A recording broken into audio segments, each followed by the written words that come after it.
first it's... First move that we've got here is the bow hip stretch. We're going to do our best to keep our gaze forward. Then we're going to bring our left knee directly under our left hip. Left hip. We're going to bring that left ankle almost under the right hip by just spinning. Oh. Then you're going to take your right leg, pick it up, put it around the other side of that left ankle. We're going to stagger our grip just a little bit so that left hand comes down close to the left knee. And then we're going to keep that right leg up off the ground just a little bit. And we're pushing straight back about 5-6 inches. Pause, hold, and then we're right back up. And it's still above the ground a little bit. Yep. We're floating that right leg. Ooh. Pushing back, little squeeze, little pause. Feel that stretch through the left side of the hip pocket. Yep. Might be starting to get the glute adductor. So as I float back, squeeze right into the glutes and the greater trochanter. Hold it.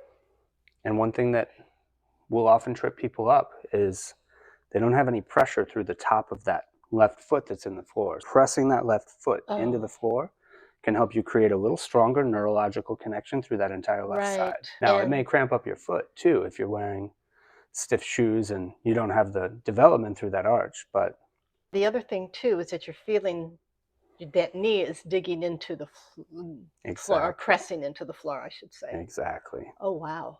Whoa. And how many reps? I like to run this for about 45 seconds. So whether you set a timer or you work yourself through 15 to 20 when you start, that's a pretty fair amount. Wow. And keeping the head straight? Because I can we want our gaze forward. Yeah, because I can feel a difference with that, Jake. Yep. When my head down and my head up. Wow. Now, you're eventually going to level this up. You'll get to a point where I actually ask you to keep that right leg up. I'll get there. Exactly. You'll eventually get to a point where you're only holding yourself up with 3-4 pivot points now, instead of kind of having one down.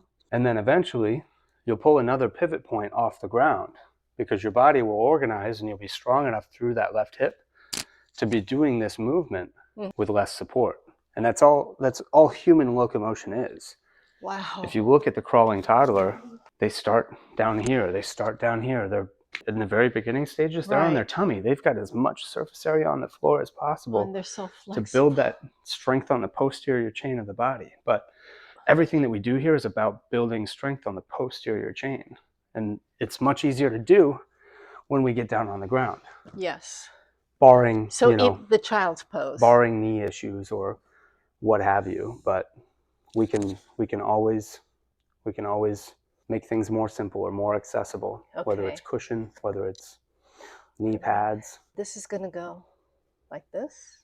No. Let's hit the corner stretch now.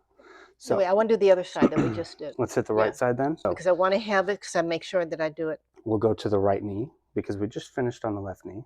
Am I doing it right? Or am I? We've already done this side. Oh, so we need to do the other side. Yep. Like this. Right knee's down directly under the right hip.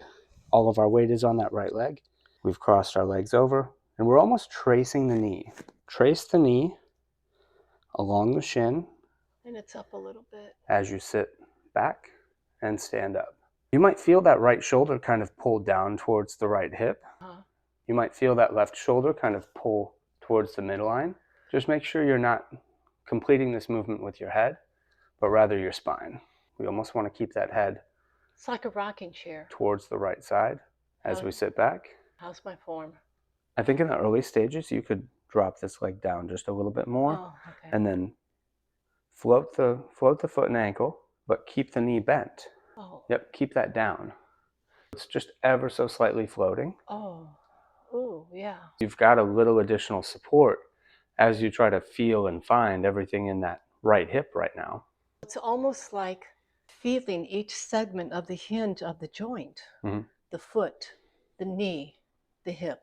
We're trying to re-coordinate and communication, resynchronize the hip and the ankle, because so many people lose that. They get these stiff tennis shoes on. There's no bend. There's no stretch to the shoe. So they end up just slapping their foot on the ground everywhere they go. What is the best type of shoe to get? I love the Ultra. I think it's a great access. It's a great entry-level shoe because it's flexible. It's got a wide toe box. There isn't much, if any, heel elevation to the shoe. It gives people the opportunity to go hit these unnatural surfaces like wood, tile, cement, and they're not going to crush themselves. You get them on Amazon, or is there a place that actually sells them? You could go to Fit to Run. You could go to Ultra. most outdoor shoe, like an REI. But Amazon's because a great I'm place very to find them. particular about my shoes. I have somewhat narrow feet, the high arches. And that's part of the problem. We need to widen those metatarsals, not just is the that toes, it? not just the toes, but we want to widen the metatarsal itself. I'll get you standing on something like a half foam roller. And as you stand on that half foam roller and you squeeze the outside of that, you start to widen out the metatarsals. And then you get the toe space that you're looking for because you've gotten the metatarsal space that you're looking for. And that will give you the support. Much stronger feet. Oh my God. Now, I'm good at doing things in segments. I want to get a firm foundation so that I can digest and assimilate it and get it. So would it be good to just like, let me master this so that I have a firm foundation for the next one? Or we can go to the next one. And if I feel comfortable enough, confident enough that I'm doing it, then I can go to the next level. For once, I want to take this slow. I really want to hone in on this. We've got 4 basic exercises. I think if you spent a week working on the 4 basics, then you would be well prepared to move on to phase 2, because phase 2 really is just a complication. It's a development of things that we've seen in phase 1. You're not technically learning anything new, you're just making them harder to do. And that's the beautiful thing about GOTA and this locomotion acquisition program. You're going to be on your feet, hopping from one foot to the next, almost, and that may not be you, but someone out there may be moving to that point where they want to get back to running. In order to do so, it all looks the same. We're teaching the crawl here so that we can teach the crawl there. Got it. It's all the same movement pattern. Ultimately, whether you're swinging a bat or throwing a ball or swimming in a pool, it's all a crawl of one sort. Right. Because the human spine is an engine. And if we can coordinate these joints properly from the ground up, this feeds into something else somewhere else. All right.